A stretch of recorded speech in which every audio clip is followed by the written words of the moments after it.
4 aeronaves pintadas como si fueran de una institución oficial del gobierno. Logos oficiales, matrículas simuladas, luces de emergencia obtenidas de forma no autorizada. Entre 8 y 12 operadores por aeronave. Todos equipados, todos listos para cruzar. Era el plan más audaz que el grupo criminal Jalisco Nueva Generación había intentado en años. Y lo que nadie dentro de esas aeronaves sabía es que desde 2 horas antes, cada movimiento suyo ya estaba marcado en una pantalla táctica a 700 kilómetros de distancia. No estamos hablando de una película, no estamos hablando de una novela ni de una serie de streaming. Estamos hablando de lo que ocurrió este domingo 1 de marzo de 2026 en plena Sierra de Jalisco y Michoacán, con el sol todavía arriba y familias que ese mismo día salían a comer o a pasear sin imaginar lo que ocurría a pocas horas de distancia. Y si te parece que esto suena demasiado grande para ser verdad, quédate porque lo que viene es peor todavía. Para entender por qué este operativo fue diferente a todo lo anterior, hay que ir un paso atrás. El grupo criminal Jalisco Nueva Generación no estaba en su mejor momento. Lo que hace unos años era una organización en expansión con territorios frescos, dinero fluyendo y capacidad de actuar donde quería, en los últimos meses había estado perdiendo piezas. Mandos intermedios capturados, rutas terrestres cortadas, movimientos financieros rastreados, redes de distribución desarticuladas. No estaban destruidos, pero estaban presionados. Y cuando una organización criminal se siente acorralada, hace una de dos cosas. Se repliega o se arriesga, todo en una jugada desesperada. Esta vez eligieron lo segundo. La idea era tan atrevida que resulta difícil creer que alguien la autorizó en serio. Clonaron 4 aeronaves privadas con los colores exactos de la Secretaría de Marina. No era una imitación burda. Hablamos de pinturas idénticas, de logos reproducidos con precisión, de matrículas que correspondían a registros reales de aeronaves institucionales mexicanas.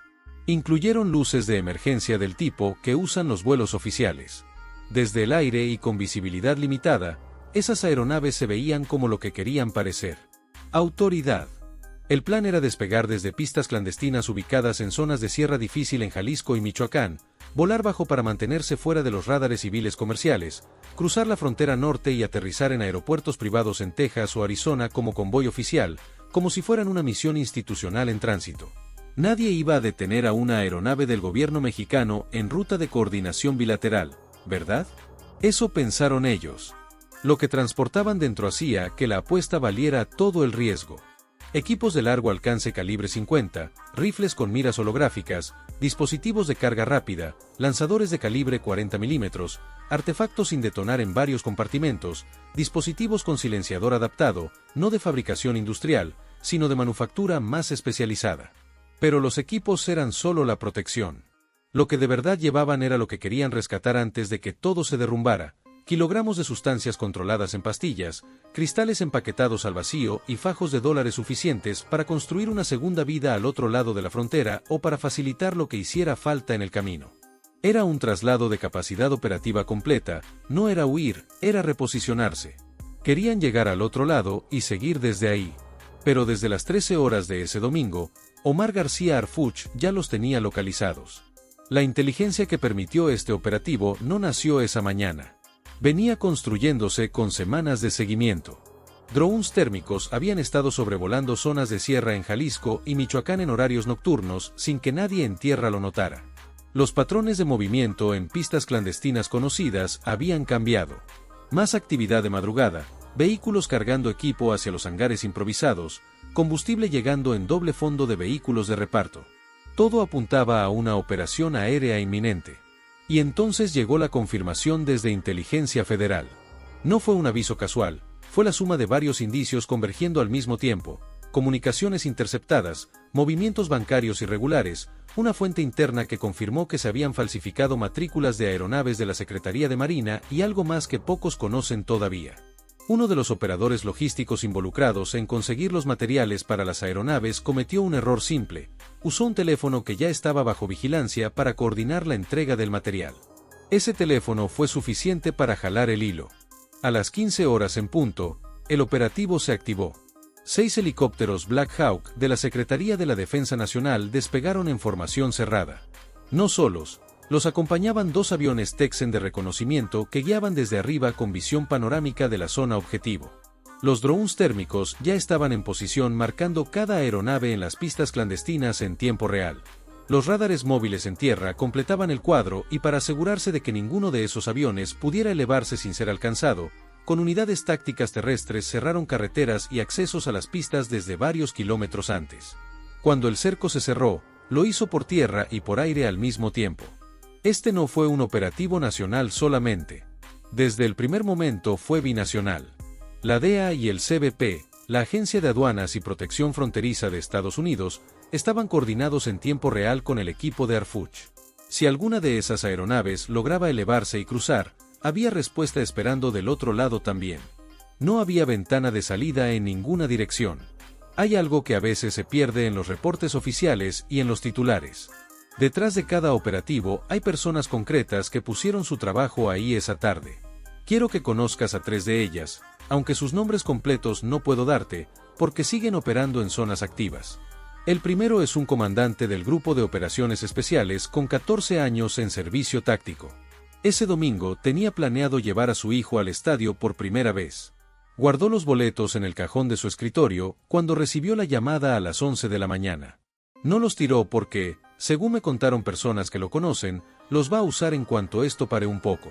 Ese día fue el primero en confirmar desde helicóptero que las matrículas de los aviones no correspondían a ninguna aeronave activa de la Marina. La segunda es un especialista en inteligencia aérea de poco más de 30 años que lleva 5 años rastreando el uso de aeronaves civiles y oficiales replicadas por el crimen organizado. Fue quien conectó los registros de los movimientos logísticos previos con los patrones de preparación que había documentado en otro caso similar 2 años atrás en Sonora. Su análisis fue lo que permitió anticipar el momento exacto del despegue. Sin su trabajo previo, el operativo habría sido reactivo en lugar de preventivo. El tercero es un piloto de Black Hawk con más de 2000 horas de vuelo en misiones tácticas.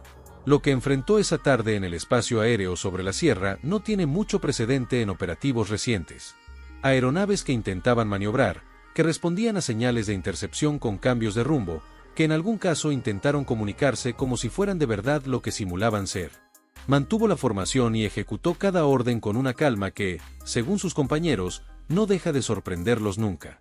Del otro lado estaban entre 40 y 50 operadores distribuidos en las 4 aeronaves. Ninguno con arraigo identificado en las zonas de despegue, documentación falsa, muchos con antecedentes encubiertos bajo identidades distintas.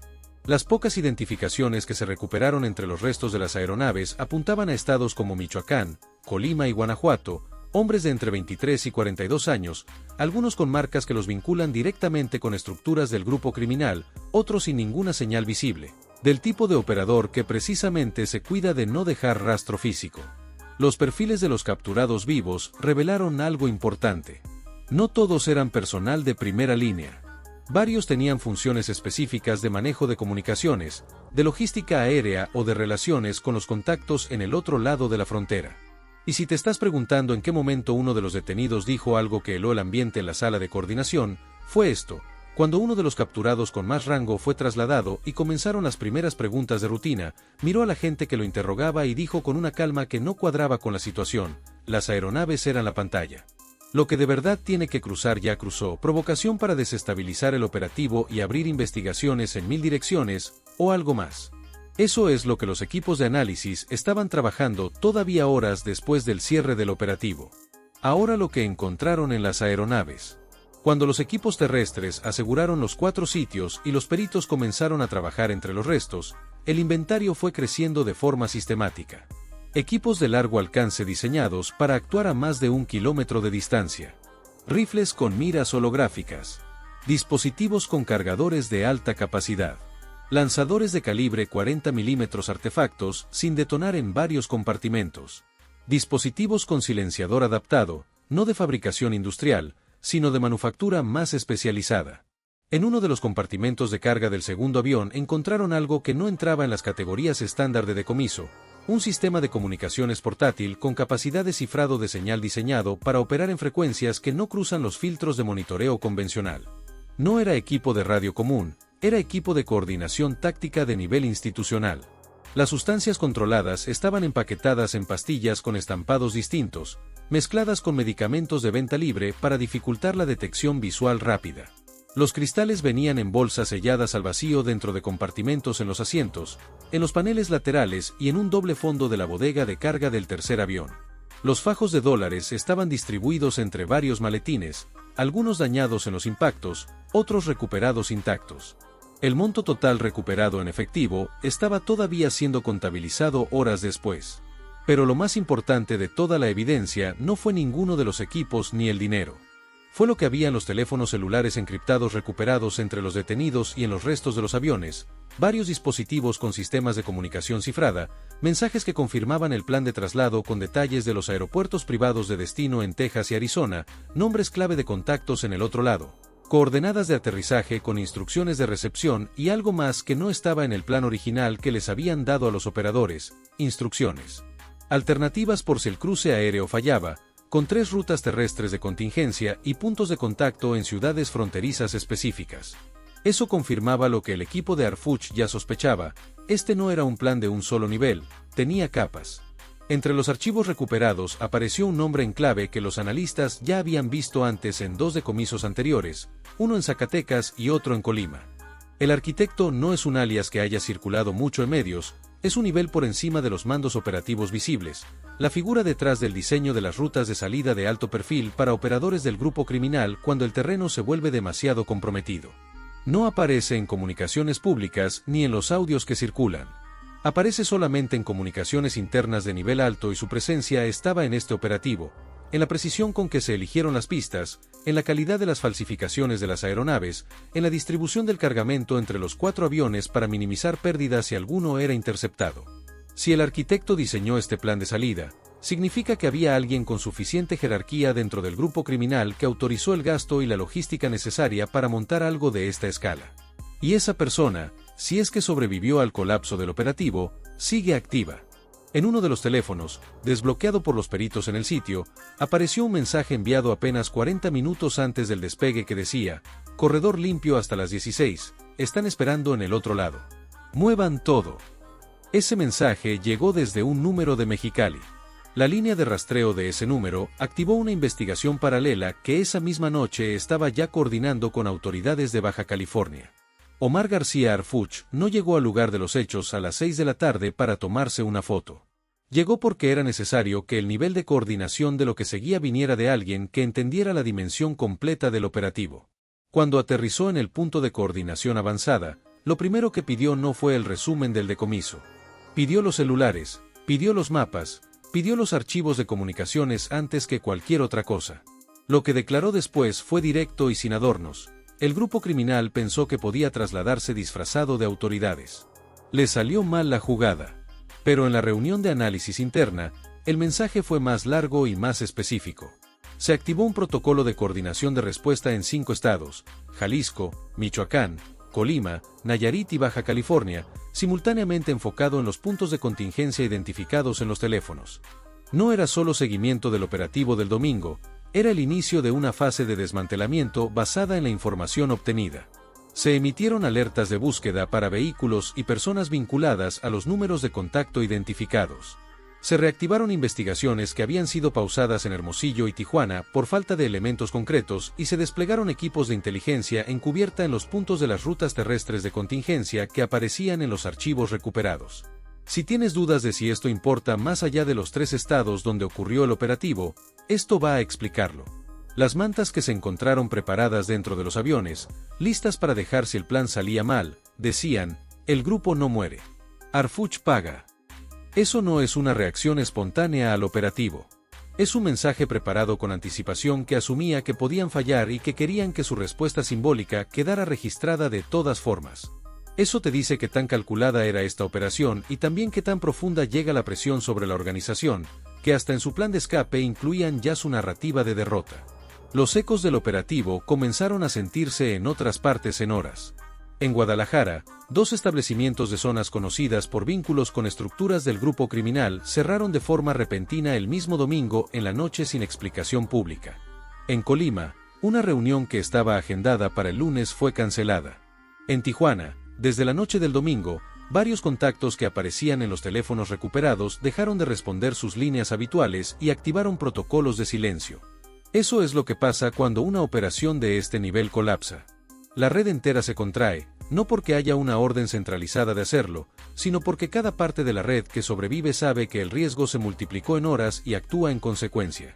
En las comunidades cercanas a las zonas de operación en Jalisco y Michoacán, el impacto fue diferente. Varias comunidades de sierra, que conviven con la presencia constante del grupo criminal sin tener alternativa, vivieron ese domingo de forma tensa. Vuelos de helicópteros sobre sus comunidades, operativos en carreteras, retenes en puntos que normalmente no los tienen. Familias que escucharon el ruido de los impactos de las aeronaves desde sus casas sin saber qué había ocurrido exactamente. Escuelas que en los días siguientes reportaron ausentismo mayor al normal porque los padres preferían no mandar a los niños hasta entender mejor qué había pasado.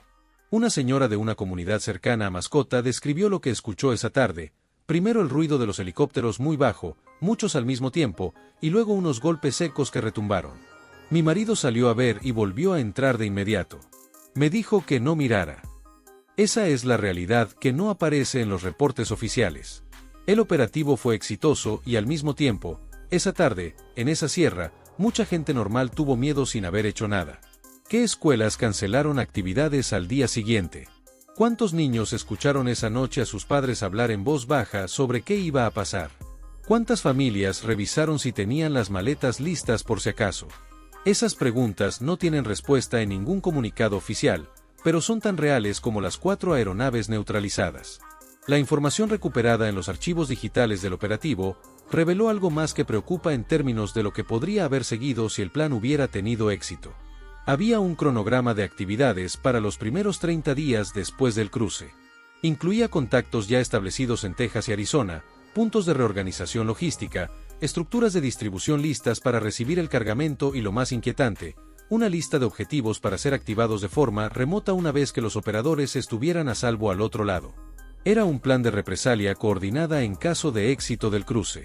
La idea era que una vez fuera del alcance inmediato del Estado mexicano, pudieran operar con menor riesgo directo mientras seguían impactando en el territorio. Ese archivo ya está siendo analizado en coordinación con las autoridades estadounidenses. Cada nombre en esa lista de objetivos es ahora parte de una investigación activa. Antes de cerrar, quiero que te quedes con un momento específico de ese domingo. Cuando los equipos terrestres aseguraron el cuarto sitio ya entrada la tarde, uno de los agentes del Grupo de Operaciones Especiales que recogía evidencia entre los restos del avión encontró algo que no estaba en ningún inventario esperado. Era una mochila de material escolar, pequeña, de las que usan los niños. Adentro no había útiles, había ropa y un sobre con fotografías, fotos de familia, un hombre joven con una mujer y 2 niños pequeños. En el reverso de una de las fotos, alguien había escrito a mano: "Para cuando llegues". El agente la entregó como evidencia. Nadie en el equipo habló durante un rato después de eso. No lo cuento para generar lástima hacia quien eligió esa vida.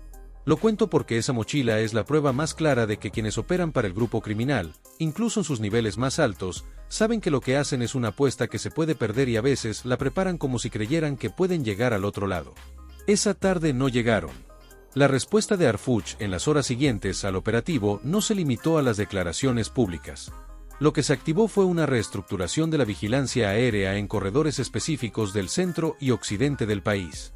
El uso de pistas clandestinas ha sido documentado durante años, pero el nivel de sofisticación logística que implicó replicar 4 aeronaves con identificadores completos de la Marina cambió la evaluación de riesgo. Si lo hicieron una vez con ese nivel de detalle, la pregunta que hay que hacerse es cuántas veces lo intentaron antes sin que se detectara y qué tan cerca estuvieron de lograrlo. El protocolo que se activó incluye monitoreo ampliado de registros de aeronaves, cruce de información de flotas civiles con patrones de movimiento inusuales y coordinación directa con la Secretaría de Marina para identificar cualquier uso no autorizado de identificadores visuales de sus aeronaves.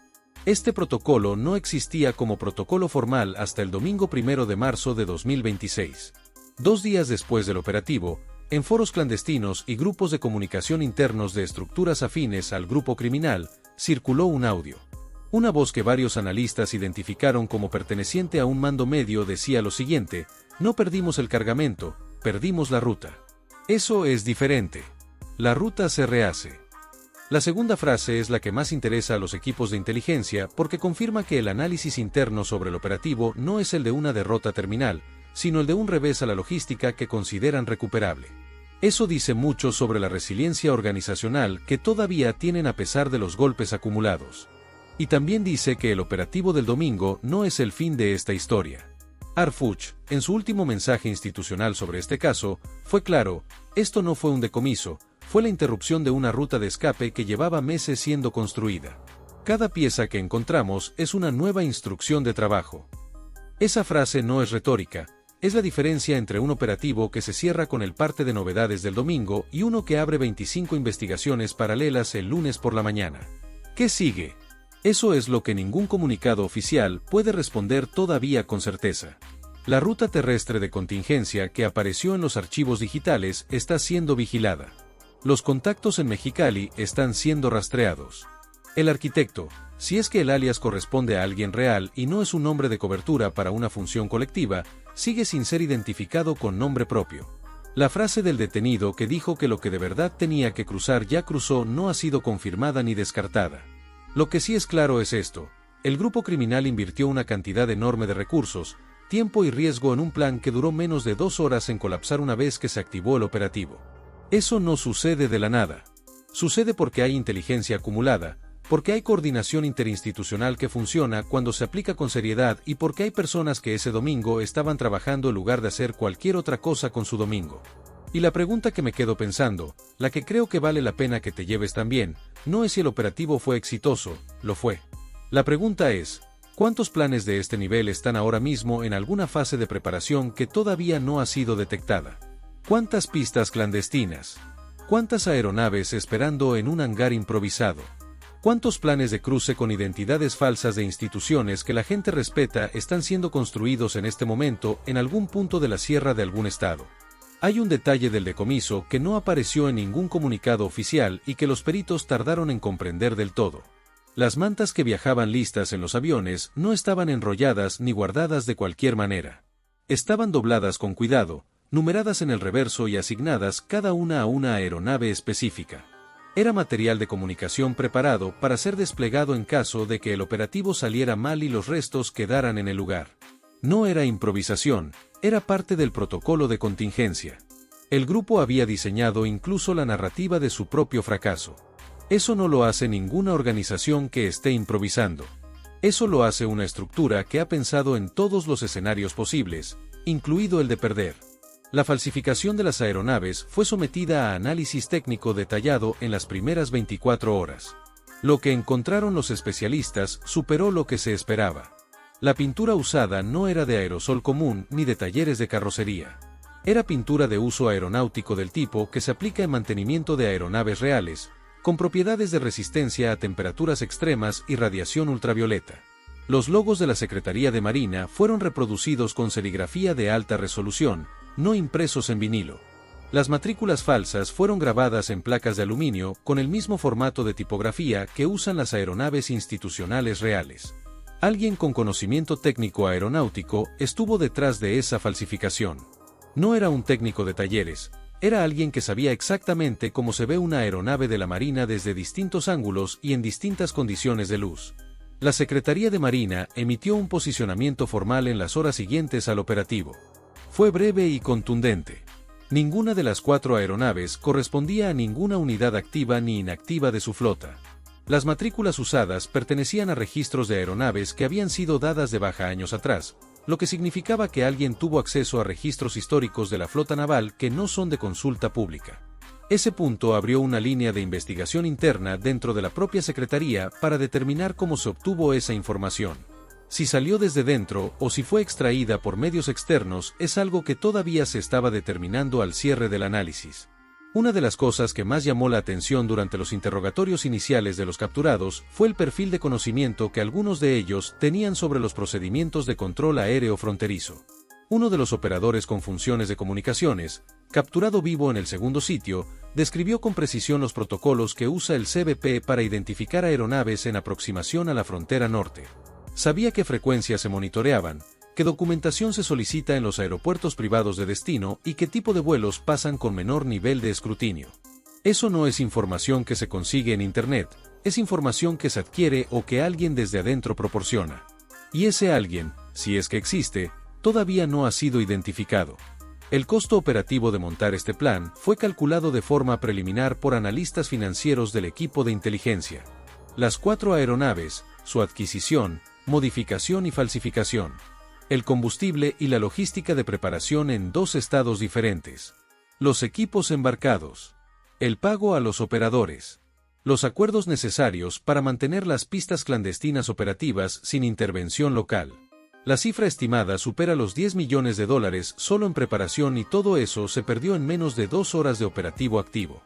Para el grupo criminal, en su estado actual de presión financiera, eso no es un gasto que se absorbe sin consecuencias.